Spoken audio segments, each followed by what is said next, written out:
Okay, so if you have osteoarthritis and are having a difficulty walking longer distances, you get to a point where you start to have pain, starts to feel stiff, and you just feel like you can't go any longer.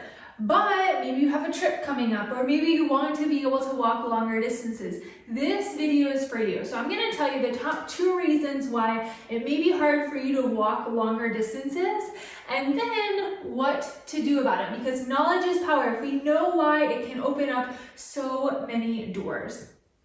If we haven't met before, my name's Alyssa. I'm a doctor of physical therapy and I'm an osteoarthritis specialist. So I must exclusively work with people that have osteoarthritis. With that being said, this channel is all about bringing you hope, bringing you optimism and motivation around making adventure possible again with osteoarthritis. So come on and let's get started. When it comes to walking longer distances, there are 2 reasons why it may be difficult for you.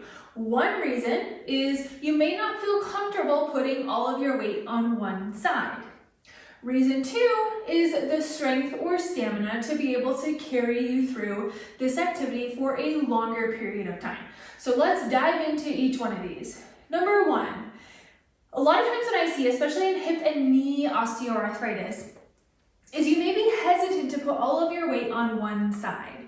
So a very quick test to see this is if you can stand on one leg. Now what I see a lot is if I ask someone to stand on one leg, and they really have to get in the right position, make sure their knee and hip are in a good position, get set before they lift their leg up. If that is you, I want you to picture this. So when you think about walking, one foot, you have this brief period of time where you're on one leg, where all of your weight is on one leg. So imagine if it's hard for you to stand on one leg, even for just a brief period of time, imagine how that may carry over into walking, especially if you notice limping.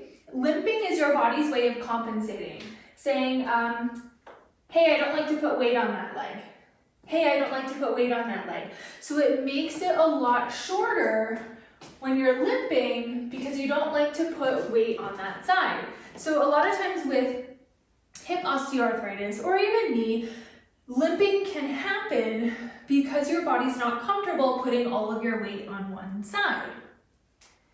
Now the second reason is also dealing with strength and balance and stamina on one side.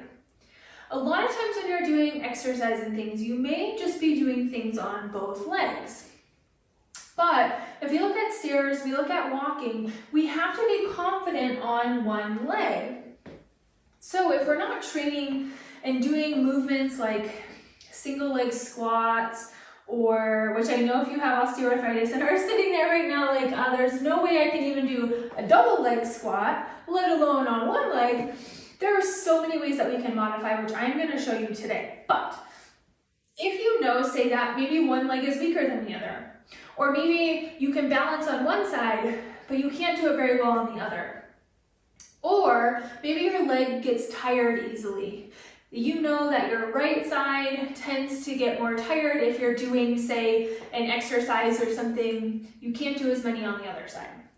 When you have these asymmetries side to side, or even together, if you cannot necessarily do, 30 marches, or you have a hard time doing a decent amount of activity and you feel like you fatigue quickly, these can be components that can lead to some breakdown and some compensations, especially when you're trying to walk longer distances.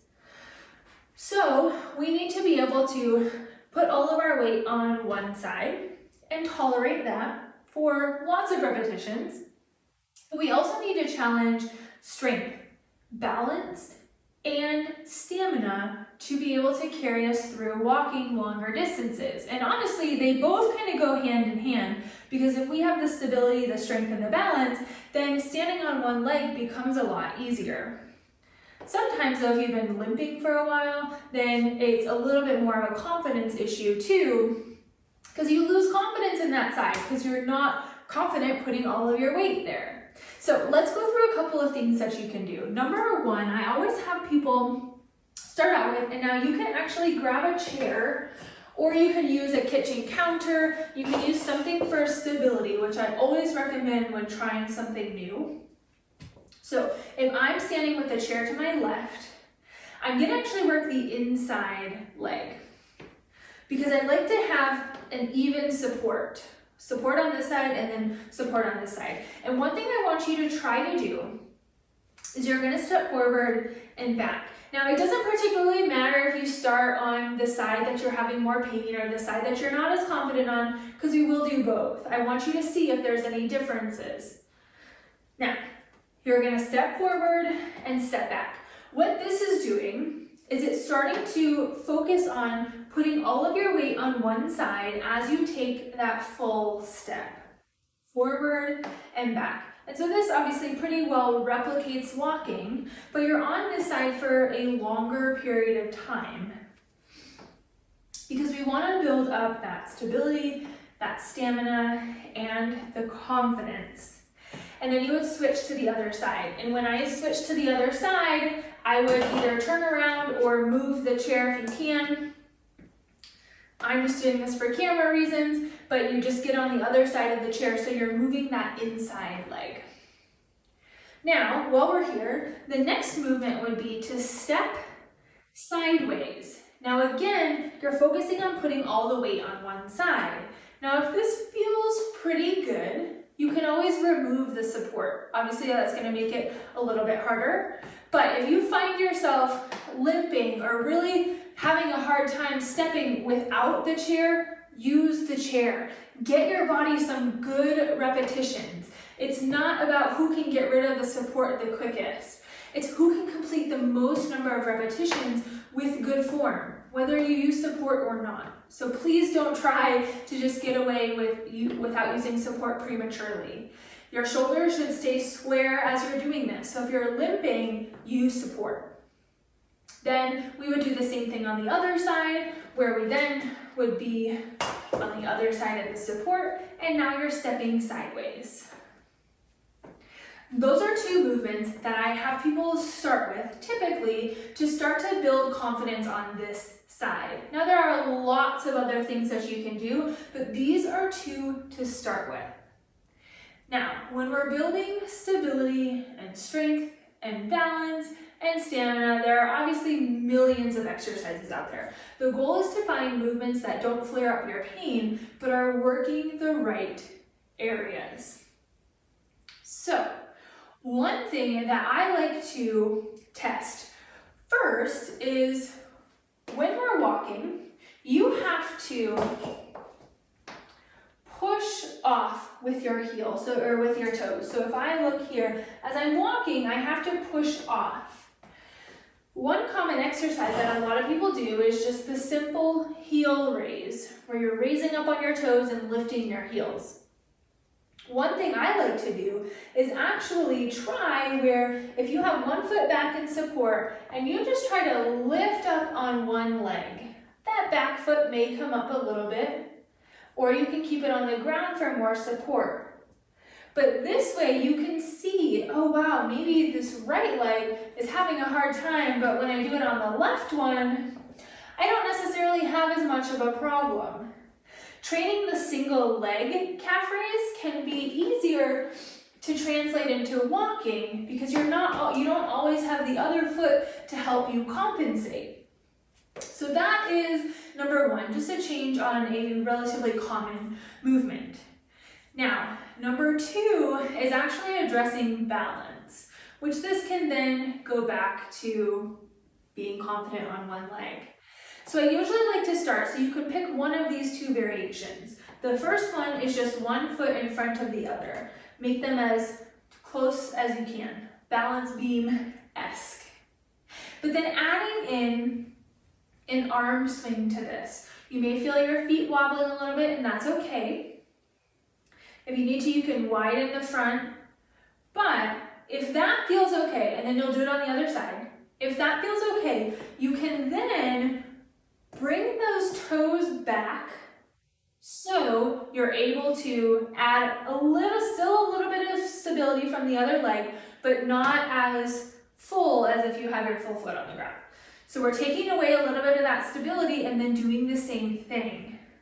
Now, obviously you're putting much more weight on this front leg. So use your discretion to see which one that you need to start with. You're going to pick one balance movement to start to add in. Now, the last one is building up some stamina, which I know can be a little tricky if you have arthritis. One thing I like to do is if you set a timer, can be on your phone, can just use the clock, whatever it is, for depending on your fitness level. If you don't necessarily do a lot of activity, I'd maybe start at that 15-second route. If you do somewhat activity and you feel okay on your feet, you can move it to 30 seconds, upwards to maybe even up to 45 seconds. But you want to start getting your heart rate up a little bit to see if you can build up some of that stamina, some of that endurance. One thing I like to do is you're kind of rocking side to side. So we're getting a little bit of that weight shifting in. One foot, then the other, very briefly. And I'm kind of moving more side to side than it is going forward to get those hips a little bit. So you're going in kind of a side to side manner. Not a lot of knee bend, so it's usually nicer to knees. You can absolutely hang on to something if you need to. But I like to do this, so if you set that timer, whatever time you chose, see if you can go 15 seconds throughout. See if you can go for 30 seconds. And then obviously we increase the time as you're able to do so. The thing I like about this one is you can go at your own pace. If we're here, that is okay. You may still feel your heart rate elevating a little bit. But if we speed it up a little bit, I like to use my arms as well, then we can start to raise that heart rate even more. With this one, I would like you to actually focus on lifting your foot off the ground. Now you can do one of these where you're just kind of lifting your heels off the ground, but I would like to see a little bit of that actual weight shift side to side. If you can absolutely start by just kind of lifting your heels, but that gets in some hips, that gets in some stability. So with those three movements of working on that heel raise, single leg, of working on that balance, and then working on the stamina, those can be very helpful, especially if you're training to go traveling or you want to get better at walking longer distances. Now, this is of course a place to start. There are lots of other progressions and things inside my Arthritis Adventure Blueprint online course. You'll find 12 progressive videos that are going to walk you through some seated exercises, all the way up to strength training and some higher impact exercise, preparing your joints along the way. So if you're looking for more, I would go there in order to help more fully prepare your joints. But this is a great place to start. And let me know down in the comments below how it went for you. Thanks for watching.